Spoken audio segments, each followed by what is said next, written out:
and welcome to another episode of That's So Bizarre. I'm your host, author, hippie, gypsy pirate, Becky Porchot, and you're here to hear the stories of ordinary people who've experienced the weird, the wacky, the wonderful. I'm here today with my friend Constance Payne.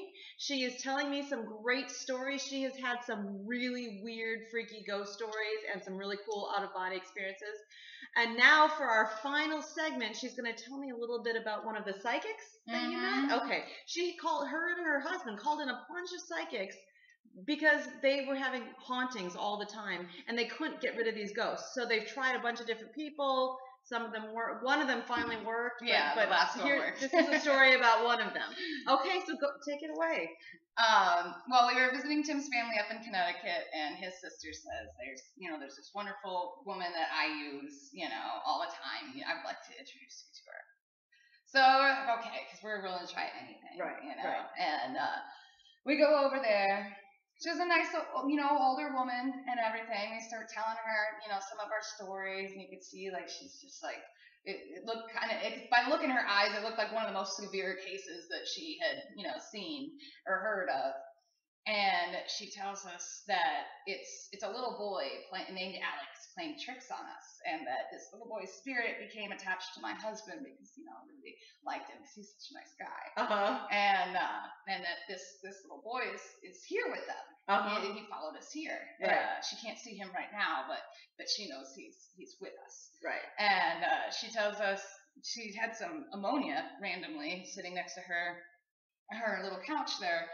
And she takes a little dish and she says, "Now, with your left hand, hold the dish. And with your right hand, pour the ammonia in it. Okay. And set that in the center of each room of your house. And when you start to see all the brown stuff go in the center, those are all the ghosts being trapped." And me, I'm like, I wasn't going to be rude, but you're full of fucking shit, lady. Right. Which is funny coming from Constance, who has experienced lots of really weird stuff. Yeah. But she I know bullshit when I'm hearing it.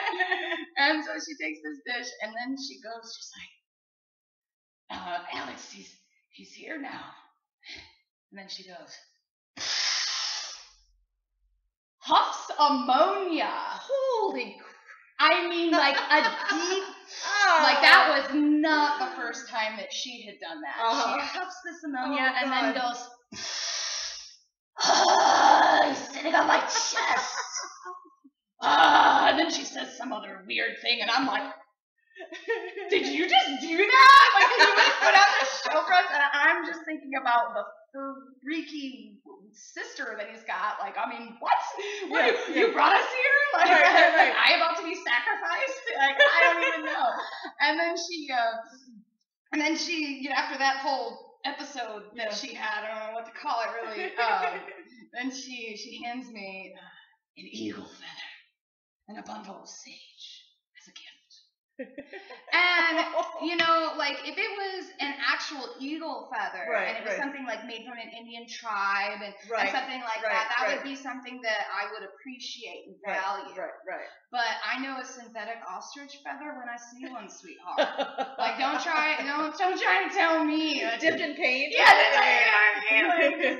something. I was like, okay.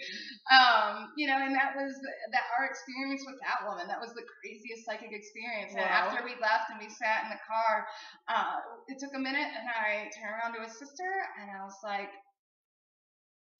"Denise?" And she's like, "Yeah, that was weird. I've never seen her do that before either in my life. Please don't judge me." She's like, "I don't know if I'm ever going to go back there. I can't believe that she did that to you guys." She's like, "I have no idea what just happened." I'm like, okay, because I was really questioning you. And pretty much your entire life right now. So what do you think about this whole psychic? Because I've been to a number of psychics and been disappointed most of the time. And like you were saying, okay, let's say that this paranormal world is real, right? Which I believe it is because of the number of stories I've heard. And I don't think people are tricking me on this. This stuff is real, but at the same time, I don't know about all these psychics. I don't think you can just show up at a psychic's door and they're going to be good. No, it's really with any industry, any business whatsoever. It's like you have, seasoned professionals who've honed their craft and they're really good at providing excellent service for the field that they're in. Right. And then there's other people that have found like a gimmick to get your money. Right, exactly. And, and I believe in psychics, but we went through about like 5 of them. And even after going through all these hacks, and I guess like maybe not all of them are hacks. Like that one story was definitely a hack, but there's some that are more like alternative therapists making you, not feel crazy. Right. And which is fine, and I do believe in psychics. But Joyce St. Germain saved our life, really. Wow. Joyce St. Germain. You can Google her. She lives up in, she's another, like Connecticut, Massachusetts, somewhere up there. But, and it was weird because our communication with her about our stories and how she was helping us all happened through text message.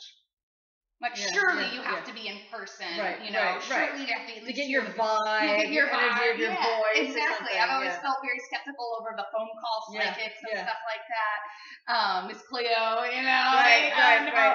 And so I'm totally skeptical. I'm like, this is not even going to work. Nothing's going to happen. And, after about a week of my husband going back and forth and texting her, she texts him back and says, we had a meeting with my other peeps, and we talked about you guys, and your house is clear. If you have any other problems, just let me know. And me, I'm like, what they call the spirit world. Hey, could you please leave these peeps alone? Like, it'd be great. No, but days went by, weeks went by, months went by, and now it's, about a year and a half, almost 2 years. And we are ghost-free, spirit-free, I don't know if anyone were demons, but all that, it's all good. Yeah, we're all good. Yeah. This is such interesting stuff. Like, I love talking to people about this, and I love, like, now that I have the show, I get to hear all the awesome stories. It's been great. Thank you guys for listening. I want to thank you, Constance. Constance is a really cool person. I'm really excited that I've got to meet her today. She's just, aside from the paranormal, she's just a very talented, really smart person, and it's been really cool to get to know her. Thank you guys so much, and remember, don't stop believing.